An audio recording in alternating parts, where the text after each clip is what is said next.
Sabe aquela sensação, aquele cabo de guerra que acontece dentro da gente, entre o que a gente sabe que deveria fazer e aquilo que a gente realmente acaba fazendo? Pois é, nesta análise a gente vai mergulhar fundo exatamente nisso, nessa relação tão complexa entre o nosso espírito e o nosso corpo, e tentar entender por que ela parece ao mesmo tempo uma parceria e uma batalha. Essa é uma experiência que quase todo mundo conhece, não é mesmo? É de se sentir puxado para duas direções completamente diferentes. Uma parte da gente querendo seguir um caminho, enquanto outra parte nos arrasta com toda a força para o lado oposto. Mas de onde vem essa tensão toda? E olha, essa luta não é de hoje não. Quase 2000 anos atrás, o apóstolo Paulo já descrevia essa mesmíssima sensação. Ele falava que, lá no fundo, ele se alegrava com o que era certo, com a lei de Deus, mas ao mesmo tempo sentia uma outra força agindo no próprio corpo. Uma lei nos seus membros que o puxava para longe disso. Vamos descobrir por que isso acontece? Para a gente entender o conflito, a gente precisa dar um passo para trás, voltar lá no começo de tudo. Afinal, como essa relação entre espírito e corpo foi originalmente projetada para funcionar? E aqui a gente já encontra uma ideia-chave. Na visão bíblica original, não existe essa de alma boa e corpo mau. A ideia é que o ser humano é uma coisa só. Uma unidade completa, onde o lado físico e o lado espiritual foram feitos para trabalhar em perfeita harmonia. A história da criação dá uma imagem muito poderosa disso. Pensa só, de um lado, o pó da terra, que é o nosso componente físico. Do outro, o fôlego de vida, o sopro espiritual de Deus.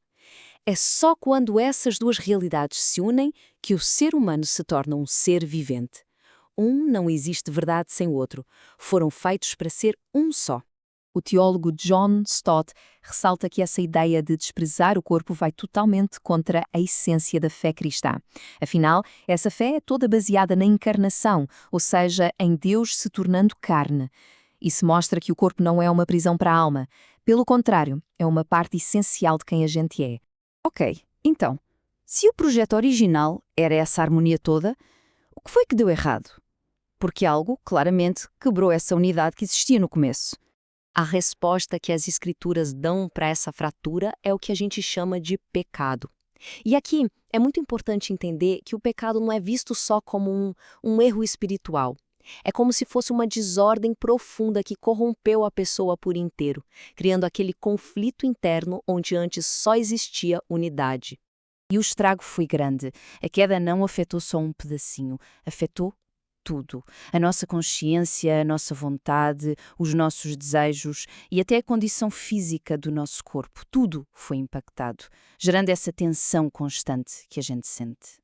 Agostinho de Hipona resumiu essa ideia de um jeito genial. Ele disse que a nossa natureza não foi destruída, mas a harmonia interna dela foi completamente desordenada. É como se as peças do quebra-cabeça ainda estivessem todas lá, mas a imagem ficou toda bagunçada. Beleza, a gente já entendeu a origem da coisa. Mas e na prática? No nosso dia a dia, como é que essa fratura aparece? A Bíblia descreve essa batalha de forma bem direta.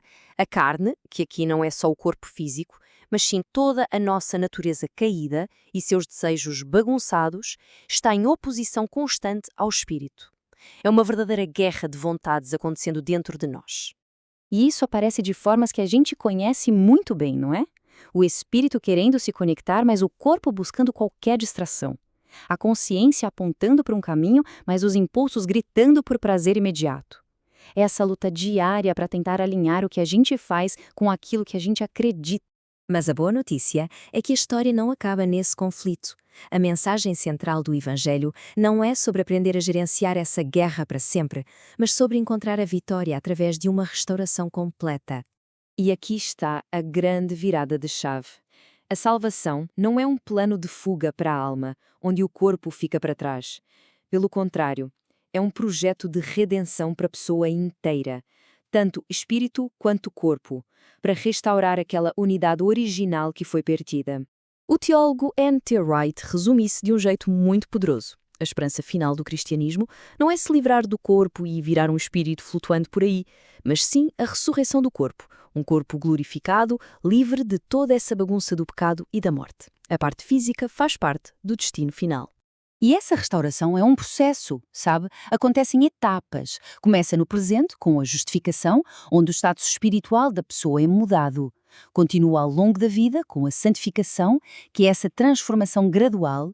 E tudo isso aponta para o futuro, a glorificação, que é a restauração total e completa do nosso ser. Essa é a promessa que fecha o ciclo, a de que nosso corpo físico, um dia, vai ser transformado para se tornar como o corpo glorioso de Cristo. É a reunificação final, a perfeição daquela unidade que um dia foi quebrada. E isso tudo deixa a gente com uma pergunta bem importante para refletir. Se o destino final é essa redenção completa do corpo e do espírito, como é que essa certeza, essa esperança, deveria mudar a maneira como a gente encara a batalha do dia a dia? Como ela pode transformar nossas escolhas, nossa disciplina e o jeito como a gente cuida do nosso corpo hoje?